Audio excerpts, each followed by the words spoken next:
जय हिंद साथियों, सभी का स्वागत है लर्निंग विद योगेश पर। और आज हम लोग फिर से आपके लिए 50 प्रश्नों की जो मॉडल पेपर की सीरीज है वो लेकर लाइव आए हैं। और ये सीरीज आप सभी के लिए परीक्षा के दृष्टिकोण से महत्वपूर्ण हम ये प्रयास करेंगे। यहाँ पे जीएस, जीके, विविध, करंट, विज्ञान, इन सभी के महत्वपूर्ण प्रश्न बैंक को पढ़ेंगे जहाँ से आपकी परीक्षा में बार बार सवाल आते हैं। तो कॉपी कलम लेकर आप इस वीडियो के अंत तक बने रहिएगा, क्योंकि अब की बार एक सीट हमारा। हम थोड़ा सा प्रश्नों को तेजी से पढ़ाएंगे क्लास, ताकि जल्दी से आपको समझ में आ जाए और कॉन्सेप्ट भी आपके क्लियर हो जाए। जी हाँ, पहला प्रश्न आपके डिस्प्ले पर, आपके बोर्ड पर दिख रहा होगा कि लोकसभा में सीटों की सबसे अधिक संख्या कहाँ पर है। बहुत इंपॉर्टेंट सवाल है। वैसे अगर लोकसभा में देखा जाए तो कुल संख्या जो है वो 543 है और अधिकतम 7, कुल कितना हो गया 550। दो जो एंग्लो इंडियन थे उसे कुछ दिन के लिए 104वें जो संविधान संशोधन उसके द्वारा पोस्टपोन कर दिया गया, जिसका जिक्र भारतीय संविधान के अनुच्छेद 331 में था। लेकिन यहाँ पर इस प्रश्न का उत्तर क्या होगा? उत्तर प्रदेश में। कहाँ पर? उत्तर प्रदेश में, जिसकी सीटों की संख्या कितनी है? 80। इसलिए इस प्रश्न का सही जवाब क्या होगा? सी। अगर आपने भी इस प्रश्न का जवाब सी दिया है, या आपके मन में भी इस प्रश्न का जवाब सी आया है, इसका मतलब इसका उत्तर आपने सही दिया है। इस वीडियो को फटाफट शेयर करिए। अगर अभी तक आपने लाइक नहीं किया तो वीडियो को लाइक का बटन दबा के रखिएगा, ठीक है। यह सीरीज आप सभी के लिए काफ़ी महत्वपूर्ण है, क्योंकि अभी की बार एक सीट हमारा। अगला है लोकसभा में सांसद बनने के लिए न्यूनतम आयु सीमा क्या होगी। दूसरा सवाल होगा कि विधानसभा के लिए विधायक बनने के लिए न्यूनतम उम्र सीमा क्या होगी। अगला प्रश्न होगा कि मुख्यमंत्री की बनने की न्यूनतम उम्र सीमा क्या होगी। फिर एक सवाल इसी के अंतर्गत आता है कि प्रधानमंत्री बनने की न्यूनतम उम्र सीमा क्या होगी। ऐसे बहुत सारे सवाल हैं जो आपके परीक्षा में पूछे जाते हैं, जहाँ से आपके परीक्षा में सवाल आते हैं, ठीक है। तो यहाँ पर इस प्रश्न का उत्तर क्या होगा? चारों का उत्तर 25 होगा। फिर से मैं बताना चाहूँगा, मुख्यमंत्री बनने की न्यूनतम उम्र सीमा 25 वर्ष है, प्रधानमंत्री बनने की न्यूनतम उम्र सीमा 25 वर्ष है, विधायक बनने की न्यूनतम उम्र सीमा 25 वर्ष है, और लोकसभा का सांसद बनने की न्यूनतम उम्र सीमा 25 वर्ष है। जबकि अगर 30 वर्ष की बात की जाए तो यहाँ पर क्या होगा? राज्यसभा, यहाँ पर क्या होगा? राज्यसभा का सदस्य बनने के लिए 30 वर्ष, और विधान परिषद 35 वर्ष देखा जाए तो राष्ट्रपति, उपराष्ट्रपति, राज्यपाल, इनके न्यूनतम उम्र सीमा कितनी होनी चाहिए? 35 वर्ष। 18 वर्ष क्या होनी चाहिए? मतदाता। यहाँ पर क्या होगा? मतदाता। तो जो मतदाता होते हैं उनकी न्यूनतम सीमा क्या है? 18 वर्ष। तो मैं चाहूंगा जितने लोग इस वीडियो को देख रहे हैं, मेरा सवाल जवाब दीजिएगा, किस संविधान संशोधन के बाद मतदाता की उम्र 21 वर्ष से घटाकर 18 वर्ष कर दिया गया? हाँ, थोड़ा सा देरी हो गया, उसके लिए माफी चाहते हैं। हाँ, टेक्निकल इशू था, इसलिए देखिए आज क्लास में वीडियो भी नहीं दिखाई दे रहा है मेरा। भारतीय संविधान में 356वां अनुच्छेद किससे संबंधित है? तो याद रखिएगा, अगर हम इस की बात करें तो हमारे यहाँ आपात उपबंध है। आपात उपबंध कुल 3 प्रकार के हैं, जिनका अनुच्छेद की अगर हम बात करें, ये 3 अनुच्छेदों में विभक्त है। पहला है 352, दूसरा 356, तीसरा 360। 360 भारत में अभी तक कभी नहीं लगा है, किसी भी समय नहीं लगा है। तो जम्मू कश्मीर विशेष दर्जा की बात करेगा 370, जो अब समाप्त कर दिया गया है। आपातकाल लगाना, केंद्र राज्य का संबंध, वित्त आयोग का गठन। वित्त आयोग गठन 280 में, अनुच्छेद 280 में, अनुच्छेद 280 में। केंद्र राज्य का संबंध समवर्ती सूची में है, समवर्ती सूची में है। और दूसरा देखा जाए तो सरकारिया आयोग। ऐसे प्रश्न आपकी परीक्षा में आ चुके हैं और आ भी सकते हैं कि सरकारी आयोग का संबंध किससे है। तो जितने भी साथी वीडियो को देख रहे हैं, वे सभी लोग फटाफट कमेंट बॉक्स में जाएंगे और कमेंट करके जवाब देते रहेंगे। एक बार वीडियो को सभी लोग शेयर कर दीजिएगा, और डेली क्लास की टाइम आपको पता है जुड़े रहा करिए। कभी कभी कुछ मिनट देरी सकती है कि टेक्निकल चीज़ें हो, तो कभी कभी दिक्कत कर जाती है, तो 1-2 मिनट की देरी हो जाती है। अगला है आपातकाल लगाना। तो यहाँ पर होगा, इस प्रश्न का अगर सही उत्तर की बात करें तो 356 में राष्ट्रपति शासन है। क्या है? राष्ट्रपति शासन।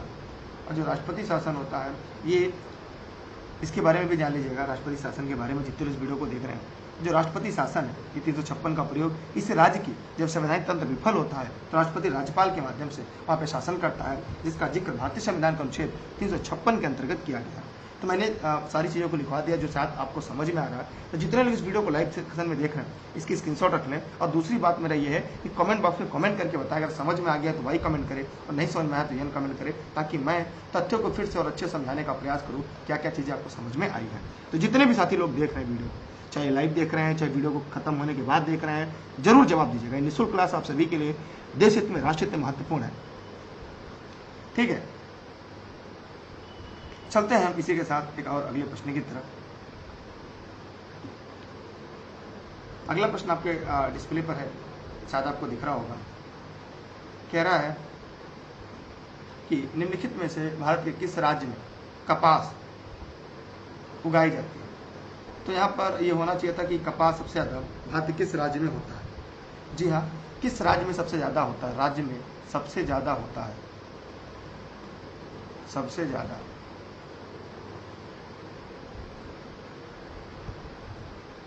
सबसे ज़्यादा कपास तो कहां पर होगा। इस प्रश्न का उत्तर होगा महाराष्ट्र। डी वालों के जवाब सही। ठीक है, महाराष्ट्र में। कारण क्या होता है, यहाँ पे काली मिट्टी मिलती है। कौन सी मिट्टी है, काली मिट्टी। काली मिट्टी को रेगुर मिट्टी कहते हैं।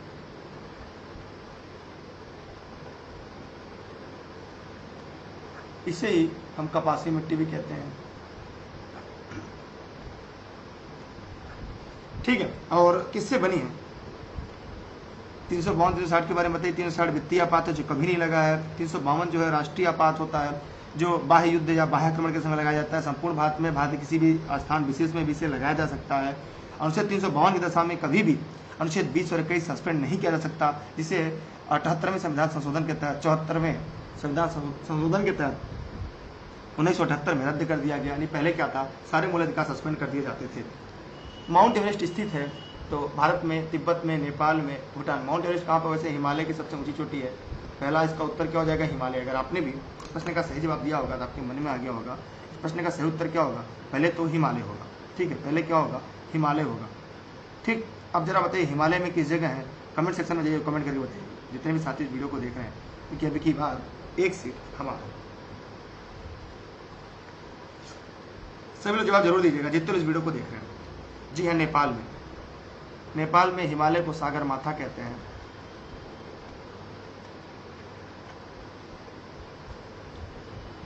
मालदीव भारत की स्थित है, किधर। मालदीव की अगर हम बात करें तो भारत किधर स्थित है, सभी लोग फटाफट कमेंट करके बताइएगा। देखिए, अगर हम भारत की बात करें तो जैसे अगर यहाँ इस तरह से कुछ भारत दिखता है आपका,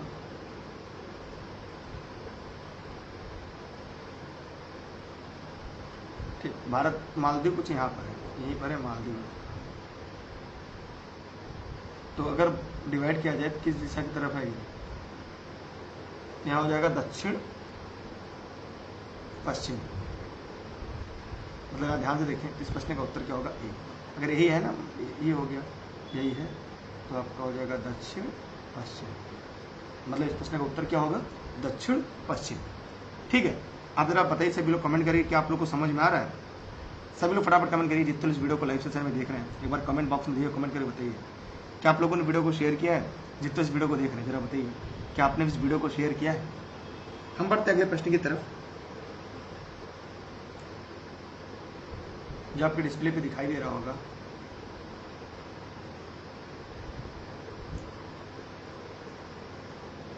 बताइए सभी लोग फटाफट कमेंट करके। अगला प्रश्न आपके सामने, निम्नलिखित में से किसे मध्यरात्रि की सूर्य भूमि के नाम से जाना जाता है। सभी लोग फटाफट बताइए जितने इस वीडियो को लाइव देख रहे हैं। जी हाँ, नार्वे को कहा जाता है, नार्वे को। उगता सूरज का देश किसे कहते हैं, उगता सूरज का देश जापान को कहते हैं। ठीक है,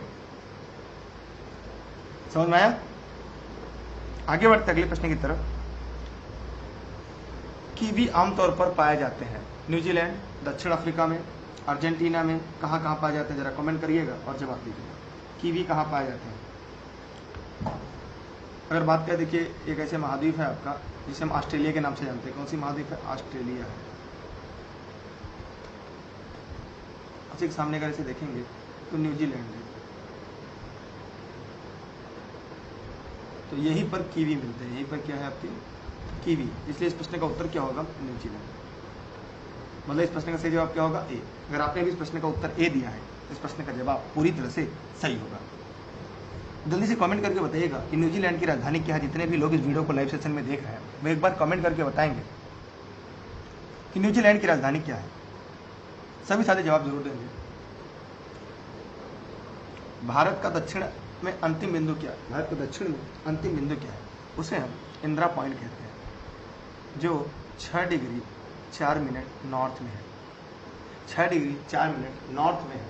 अगर कन्याकुमारी की बात की जाए तो ये 8 डिग्री 4 मिनट नॉर्थ में है। मेरा सवाल आप सभी से है, अरे आवाज़ कहाँ से बढ़ाएं भैया, कितनी तेज चिल्लाएं, थक जाते हैं पूरा दिन हम भी।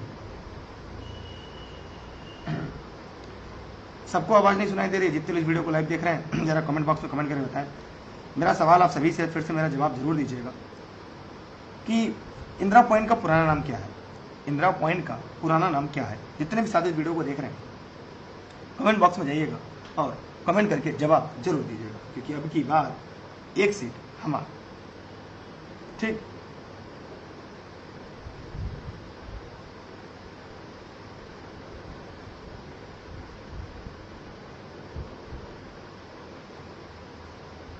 चलिए हम अगले प्रश्न की तरफ बढ़ रहे हैं। आवाज़ कम आ रही है, कोई कह रहा है सही है, कोई कह रहा है कम है, क्या कह रहे हैं? चिनूक, देखिए चिनूक के बारे में मैं आपको एक बार बता दे रहा हूँ, ध्यान से पढ़िएगा आप लोग। ये एक क्षेत्रीय पवन है। चिनूक क्या है? एक क्षेत्रीय पवन है, क्षेत्रीय हवा है। ठीक है, जैसे हमारे यहाँ अगर भारत की बात करें तो भारत में लू, जिस प्रकार भारत में लू है उसी प्रकार चिनूक का है। यह यूएसए में चलने वाली एक हवा है। ठीक है, और इस प्रश्न का उत्तर क्या होगा? यह उत्तरी अमेरिका की एक प्रकार की पवन है। प्रकार क्या है? हवा है, क्षेत्रीय हवा है, और ये इसे हम शुष्क हवा कहते हैं। इसे बर्फ खाने वाली हवा कहते हैं, बर्फ खाने वाली हवा, क्योंकि उस समय बर्फबारी होती है और ये जब आती है बर्फ पिघल जाते हैं तो भूमि कृषि योग्य हो जाती है, इसलिए इसे बर्फ खाने वाली हवा के नाम से भी जाना जाता है। यह राकीट पर्वत के पूर्वी ढालों पर बहती है। राकीट जो पर्वत है उसके पूर्वी ढालों पर यह हवा आपकी बहती है। आगे है, टुंड्रा टाइप वनस्पति पाई जाती है। टुंड्रा टाइप की जो वनस्पतियां हैं वो कहाँ पाई जाती हैं? उष्णदेशीय क्षेत्रों में, द्वीपों पर, ज्वालामुखी क्षेत्रों में, आर्कटिक क्षेत्रों में। आप लोग वीडियो को शेयर कर दीजिएगा, स्टूडेंट बढ़ जाएंगे। सभी साथी जितने लोग वीडियो को देख रहे हैं अपने स्टेटस पे शेयर करिएगा, फेसबुक पे देख रहे हैं शेयर कर दीजिएगा, अपने ग्रुप में शेयर कर दीजिएगा। पैसे नहीं कटेंगे आपके। यहाँ पर इस प्रश्न का उत्तर होगा आर्कटिक क्षेत्र।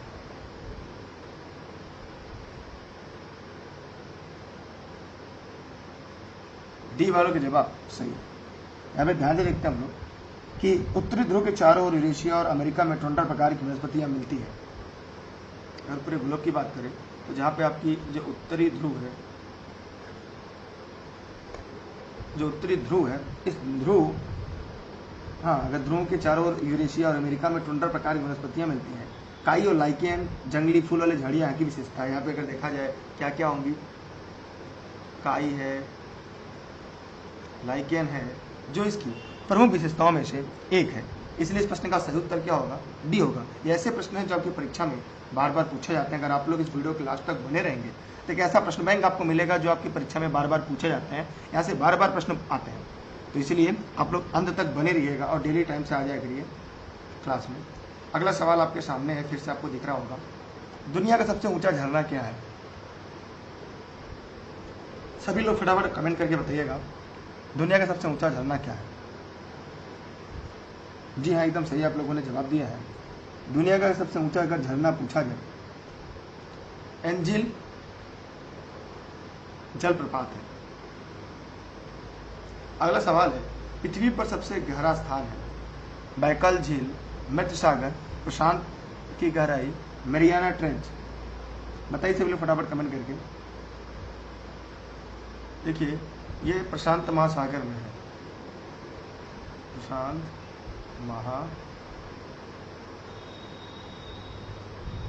प्रशांत महासागर में है। और कहाँ पर है? फिलीपींस में। ये फिलीपींस में, और ये इसका नाम है मरियाना ट्रेंच। इसे मरियाना की गर्त कहते हैं, मरियाना। अलग अलग किताबों में इसके अलग अलग आंकड़े मिलते हैं, कहीं 11,022 मीटर मिलता है, कहीं 11,005 मीटर मिलता है। लगभग 11 किलोमीटर लगभग गहरी पर है। ठीक है,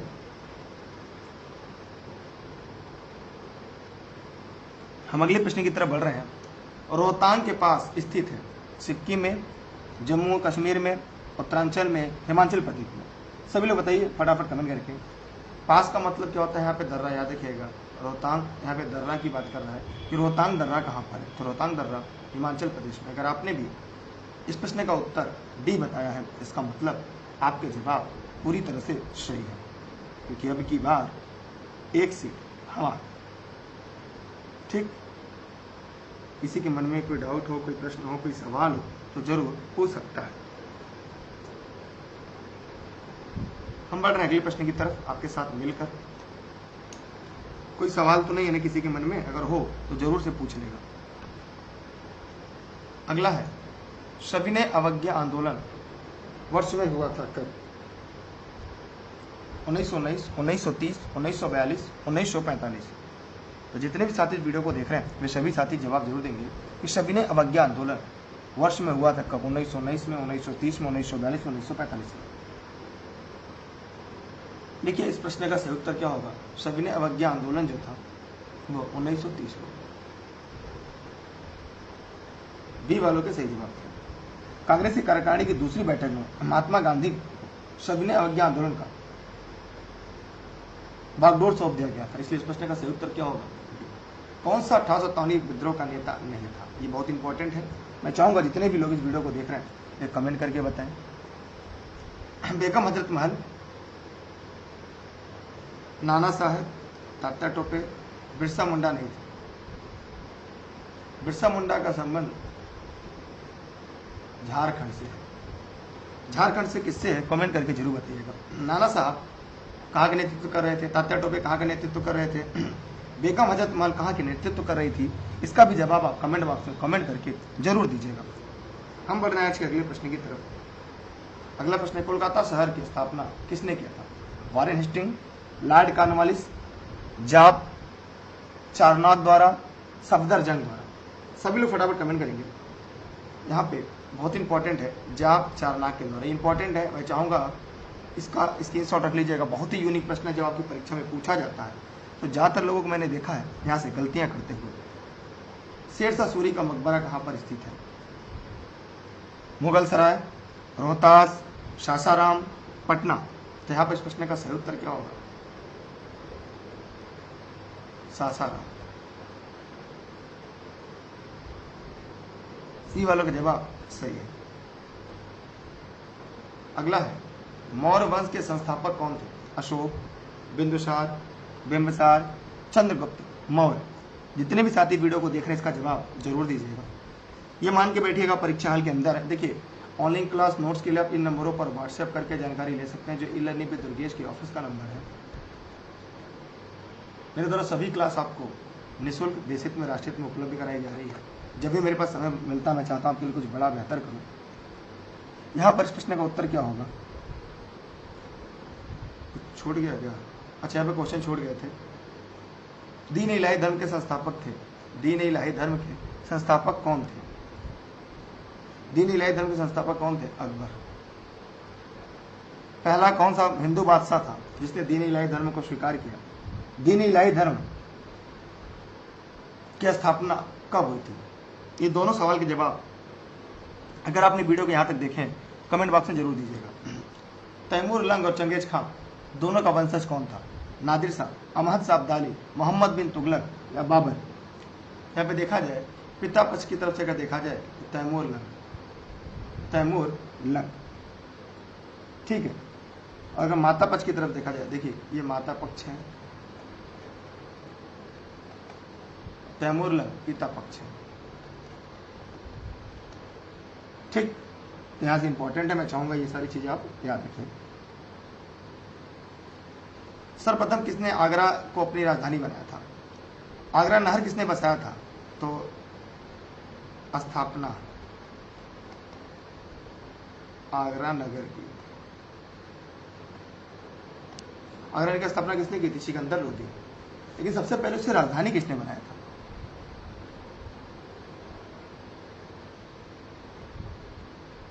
सभी लोग फटाफट कमेंट करिएगा, कमेंट करने के बाद इस प्रश्न का जवाब जरूर दीजिएगा। यहां पर होगा सिकंदर लोदी। सी वालों के जवाब पूरी तरह से सही है। अगर आपने भी इस प्रश्न का उत्तर सी बताया है, इसका मतलब आपके जवाब सही है।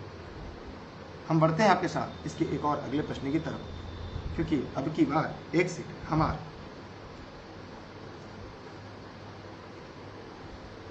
मौर्य वंश के संस्थापक कौन थे? तो यहाँ पर अशोक, बिंदुसार, बिंबिसार, चंद्रगुप्त मौर्य। तो यहाँ पर आते हैं इस प्रश्न के उत्तर की तरफ। यहाँ पर इस प्रश्न का उत्तर होगा चंद्रगुप्त मौर्य। मतलब इस प्रश्न का सही उत्तर आपका डी है, चंद्रगुप्त मौर्य।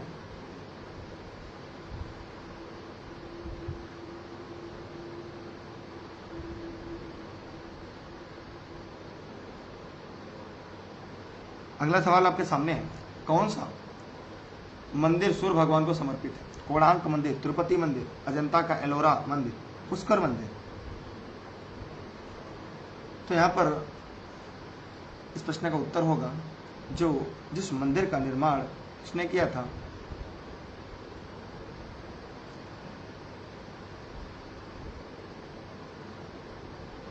नरसिंह प्रथम।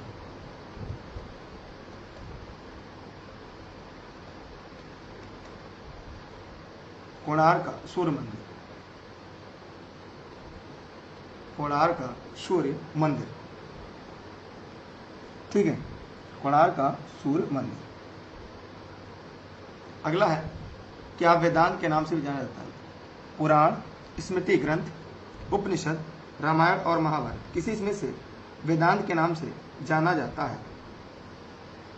सभी लोग जवाब जरूर दीजिएगा, सभी साथी जवाब दीजिएगा। भगवान करे आप सभी लोग, जितने लोग मेहनत से पढ़ रहे हो, कल का सरकारी शिक्षक बने।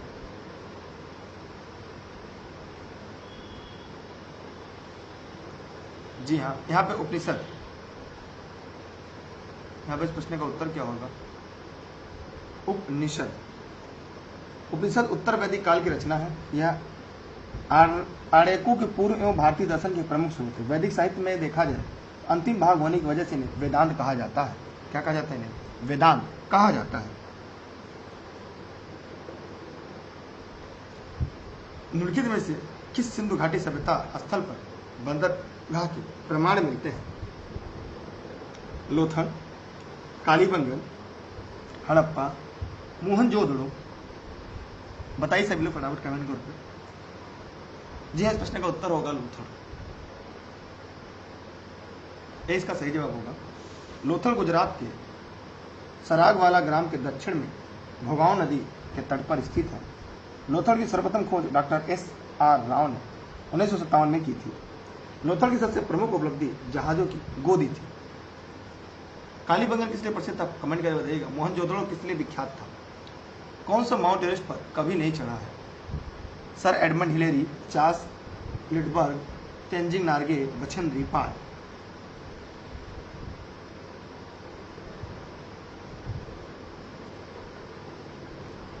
बताइए। अनुप जी लगता है बहुत पढ़ते हैं, लगातार सवालों के जवाब दे रहे हैं। यहाँ पे इस प्रश्न का उत्तर होगा एडमंड हिलेरी, तेंजिंग नार्गा, लेकिन चार्ल्स लिंडबर्ग में नहीं थे। ठीक है, एवरेस्ट पर नहीं चढ़े, इसलिए इस प्रश्न का उत्तर क्या होगा? बी होगा। आ रहे समझ में सबको? आगे बढ़ रहे अगले प्रश्न की तरफ। चंद्रमा पर सबसे पहले कदम रखने वाला व्यक्ति क्या है?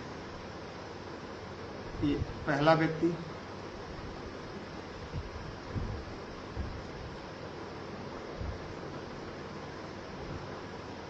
दूसरा व्यक्ति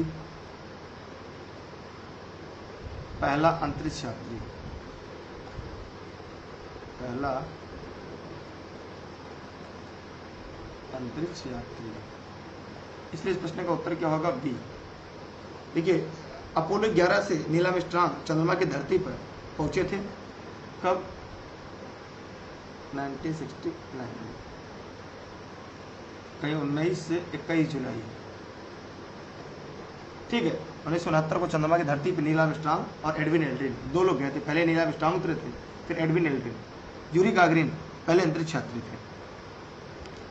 डायनासोर लुप्त हो गए ट्राइसिक काल में, जुरासिक काल में, पाषाण काल में, मध्यजीवी काल में।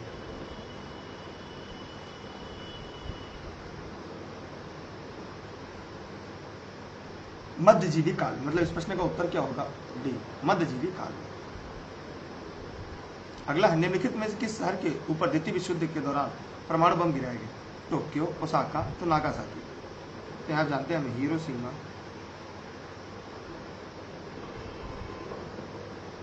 वो है नागासाकी।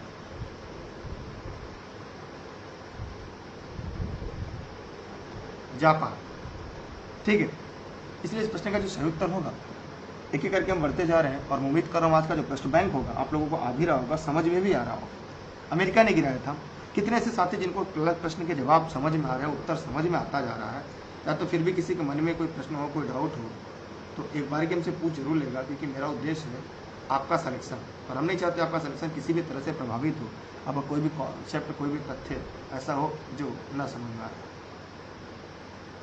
आप जरूर पूछ सकते हैं। और जहाँ जरूरत पड़े आप इसकी स्क्रीनशॉट भी अपने पास सुरक्षित रखते चलिएगा।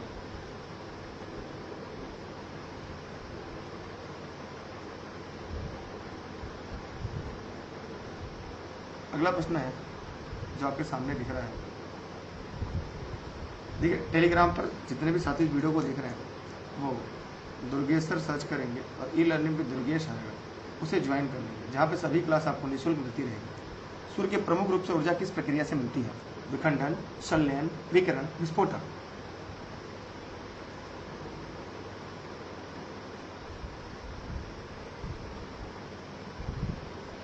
अच्छा, प्रीतम जी को मेरी आवाज कम लग रही है, मैं क्या करूं? बाकी लोग को आवाज कम तो नहीं लग रही है ना?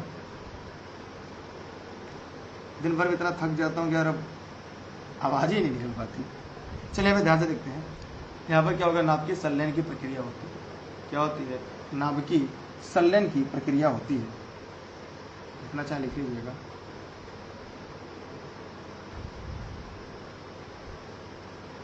संलयन, इसकी वजह से सूर्य के पास ऊर्जा आती है। किस पदार्थ के तार के रूप में तनने की योग्यता कहलाती है? आघात वर्धनीयता, विघ्नता, तन्यता, श्यानता। ये आपके जो सवाल है ये साइंस के सवाल है। बताइए सभी लोग फटाफट कमेंट करके, जितने इस वीडियो को देख रहे हैं फटाफट कमेंट करिएगा। देखिए, किसी पदार्थ के तार के रूप में तनने की जो योग्यता उसे तन्यता कहते हैं। ये नाम से ही आपको स्पष्ट हो जा रहा होगा, तन्यता। किस पदार्थ की सबसे ज्यादा तन्यता होती है? कमेंट सेक्शन में जाइएगा और कमेंट करके बताइएगा। निम्नलिखित में से क्या धातु नहीं है? ये आपके साइंस के सवाल है। निम्नलिखित में से क्या धातु नहीं है? पारा, जस्ता, टंगस्टन, फास्फोरस। जितने भी लोग इस वीडियो को देख रहे हैं वे सभी साथी कमेंट बॉक्स में जाएं, कमेंट करके जवाब जरूर दें। सभी साथी फटाफट कमेंट करिएगा। यहाँ पे पारा है, जस्ता है, टंगस्टन है, फास्फोरस नहीं। मतलब यह प्रश्न का उत्तर क्या होगा? डी। जो गलत है वही आपका सही है। फास्फोरस धातु नहीं है। फास्फोरस के 3 अपरूप हैं, लाल फास्फोरस, श्वेत फास्फोरस, काला फास्फोरस। जी हाँ, AU गोल्ड सही है जी।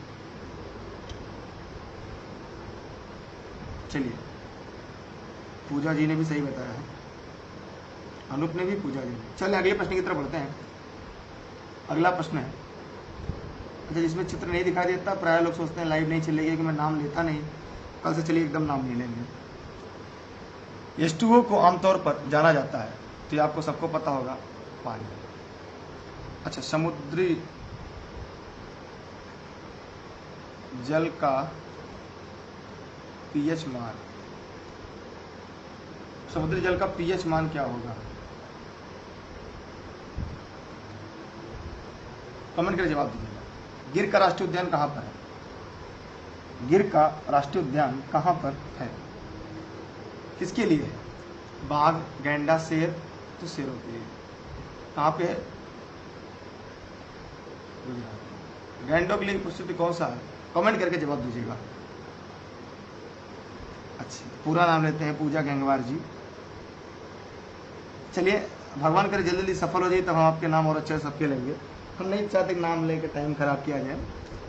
निम्नलिखित कौन सा पशु लुप्त हो चुका है? ईमू, प्लेटिपस, ग्रेट व्हाइट शार्क, डोडो पक्षी। सभी साथी कमेंट सेक्शन में जाइएगा, कमेंट करके बताइएगा। सभी लोग फटाफट जरूर जवाब दीजिएगा। यहाँ पर डोडो पक्षी होगा, ये मॉरिशस का है। ठीक है, मॉरिशस, डोडो पक्षी। काजीरंगा असम गैंडा के लिए सही जवाब। अगले प्रश्न की तरफ बढ़ते हैं। वैज्ञानिकों द्वारा बोसान, हिग्स बोसान की खोज की गई, किसने किया? स्टैनफोर्ड पार्टिकल एक्सीलरेटर में, कैलटेक में, मिट में, सर्न में। यहाँ पर इस प्रश्न का उत्तर क्या होगा? सर्न, माने डी वालों की जवाब सही है। हर क्रिया के समान और विपरीत प्रतिक्रिया होती है, क्या है? ये न्यूटन का कौन सा नियम कहलाता है? बहुत ही इंपॉर्टेंट, बहुत ही आसान है। मैं उम्मीद करता हूं कि सभी लोग इस प्रश्न का जवाब दे देंगे। न्यूटन गति का पहला नियम, न्यूटन गति का दूसरा नियम, न्यूटन गति का तीसरा नियम, आइंस्टीन के सापेक्षता के सिद्धांत।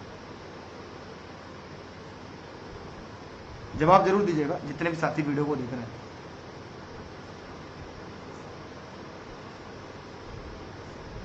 यहाँ पर इस प्रश्न का उत्तर होगा न्यूटन गति का तीसरा नियम। तो जड़त्व का नियम किसे कहते हैं? कमेंट करके बताइएगा। न्यूटन के किस नियम को हम जड़त्व का नियम कहते हैं? चलिए, आज सबका नाम ही नहीं लेते हैं। शिवानी, पूनम, अभिषेक, पूजा, प्रीति, अंजलि, अनूप, बीना, शिवम, रागिनी, बस। चलिए, अभिषेक, शबनम जी, चलिए, दीपा। चलिए, यहाँ पे गुरुत्वाकर्षण के ब्रह्मांडी नियम के आविष्कार है। अनूप जी का नाम भी है ना, India west. Newton, Einstein, Copernicus, Galileo. बताइए सभी लोग फटाफट कमेंट करके। हाँ, न्यूटन पहले नियम को जड़त्व का नियम कहते हैं। अच्छा, प्रीतम, मैं भी, देशराज। चलिए, डांसिंग, हमें समझ में डांसिंग डांसिंग। चलिए, अच्छा, चलिए, अच्छा लगने के लिए आप लोग सिलेक्शन के लिए पढ़ रहे हो, मैं सिलेक्शन के लिए ही पढ़ा रहा हूँ। चलिए, यहाँ पे ध्यान से देखते हैं, गुरुत्वाकर्षण ब्रह्मांडीय नियम के आविष्कारक कौन है? यहाँ पे इस प्रश्न का उत्तर क्या होगा? न्यूटन। टीना वर्षा, अच्छा, न्यूटन इस प्रश्न का सही जवाब है। तो गलती किसी का नाम गलत पढ़ लेते तो भी गिर जाएगा। अच्छे, मेरी बहन आपके सर की डाइट के पास है, ठीक, कोई बात नहीं, आपकी बहन है तो हमारी भी बहन है। अगला सवाल है, न्यूटन, तो गुरुत्वाकर्षण के ब्रह्मांडीय नियम की खोज किसने किया था? न्यूटन ने की। अगला है, निम्नलिखित में से किसमें ध्वनि की गति सर्वाधिक होती है? जल, वायु, लोहा, निर्वात। बहुत लोग छूट गए ना। चलिए, बताइए चलो फटाफट कमेंट करके। अच्छा, आपका नाम टीना है। अच्छा, टीना से याद आया कि एक भूमि टीना बीज कहाँ की प्रथा है? किस राज्य की? किसमें ध्वनि की गति सर्वाधिक होती है? उसमें एक टीन बीज दिया जाता है, जितनी भूमि बोया जाता है उतनी जमीन अनाज उनका होता है। तो प्रश्न नंबर 39 का जवाब क्या होगा? सी, लोहा में। क्योंकि ध्वनि की चाल सबसे अधिक ठोस में होती है, उसके बाद द्रव्य में, उसके बाद गैस में होती है। लोहे में ध्वनि गति सर्वाधिक होती है, सॉलिड में सबसे ज्यादा। सही जवाब। किस ग्रह का कोई भी प्राकृतिक उपग्रह नहीं है? इसी के साथ आज की क्लास यहाँ पर समाप्त होती है और आप सभी लोग जुड़े रहे। आप सभी का बहुत बहुत धन्यवाद, थैंक यू। और हम कोशिश ये करेंगे कि जल्द ही जो आपका प्रश्न बैंक की सीरीज है बड़ा करने का, थोड़ा थक जा रहे हैं इसलिए कुछ ज़्यादा वर्क नहीं कर पा रहे हम। टेलीग्राम पे आप लोग दुर्गेश सर सर्च करिएगा और ई-लर्निंग विद दुर्गेश पर जुड़े रहिएगा, क्योंकि वहाँ पे सभी क्लास की लिंक और क्लास आपको मिलती रहेगी। और ऑनलाइन क्लास नोट के संबंध में अगर कोई जानकारी चाहिए, ई-लर्निंग विद दुर्गेश का ऑफिस का नंबर, यहाँ से जुड़कर जानकारी प्राप्त कर सकते हैं, जहाँ पे सभी जानकारी आपको नोट संबंधित, क्लास के संबंधित,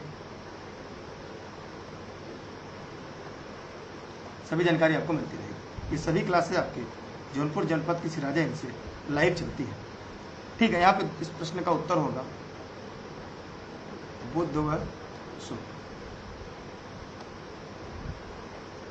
मतलब ए वालों के जवाब पूरी तरह से सही। आप सभी का बहुत बहुत धन्यवाद। आज के लिए इतना ही, मिलते हैं फिर अगली क्लास में। आप लोग वीडियो को शेयर करिएगा, लाइक करिएगा। जरूरी नहीं कल भी आप सबका नाम ले, पता नहीं फिर कब लेंगे। नाम से ज़्यादा मैं आपके सिलेक्शन में विश्वास करता हूँ, आगे भी करता रहूँगा। और आज सब बहुत अच्छे हैं और बहुत मेहनत से पढ़ते हैं। डेली क्लास में आप आते हैं, बहुत सारे लोग भी आते हैं। जैसे आज 2-3 लोग नहीं दिख रहे हैं, जैसे एकता जी रहती है, कल्पना जी भी रहते हैं और कई साथी ऐसे रहते हैं जो डेली पढ़ते हैं, बहुत सारे लोग, और उनके नाम भी मुझे नहीं याद आ रहा, लेकिन हाँ आप सब बहुत अच्छे लोग हैं। भगवान करे आप लोग जल्दी से सिलेक्शन लें, क्योंकि बहुत अच्छा होने का मतलब नहीं बस आपको सिलेक्शन लेना है, अपने परिवार अपने माँ बाप का नाम रोशन करना है। थैंक यू सभी का, बेस्ट ऑफ लक, जय हिंद, जय भारत। सबनम जी भी डेली क्लास में रहते हैं और सभी रहते हैं। किसी एक का नाम लेके छोड़ जाएगा तो लोग कहते हैं कि स्टडी जी। आपका भी थैंक यू आप सभी का बहुत बहुत धन्यवाद। वीडियो को शेयर करिएगा, अगर फेसबुक पे देख रहे हैं तो लाइक करिएगा और चैनल पे देख रहे हैं तो सब्सक्राइब करके बेल आइकन दबाइएगा। ये निःशुल्क क्लास आप सभी के लिए, देश हित में राष्ट्र हित में। Thank you. वीडियो को शेयर करिएगा, पैसे नहीं लेंगे।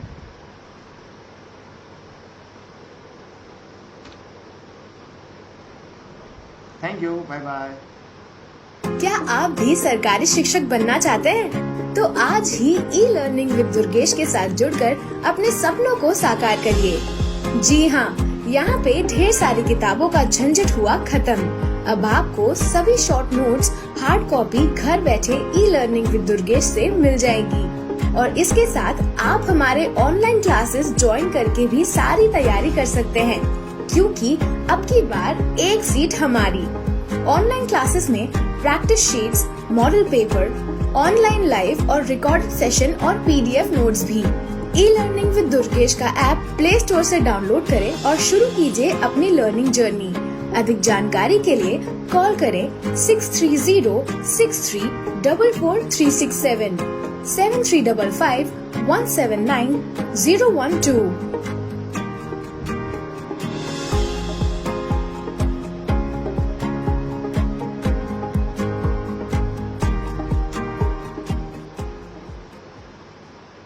क्या आप भी सरकारी शिक्षक बनना चाहते हैं? तो आज ही ई लर्निंग विद दुर्गेश के साथ जुड़कर अपने सपनों को साकार करिए। जी हाँ, यहाँ पे ढेर सारी किताबों का झंझट हुआ खत्म। अब आपको सभी शॉर्ट नोट्स हार्ड कॉपी घर बैठे ई लर्निंग विद दुर्गेश से मिल जाएगी।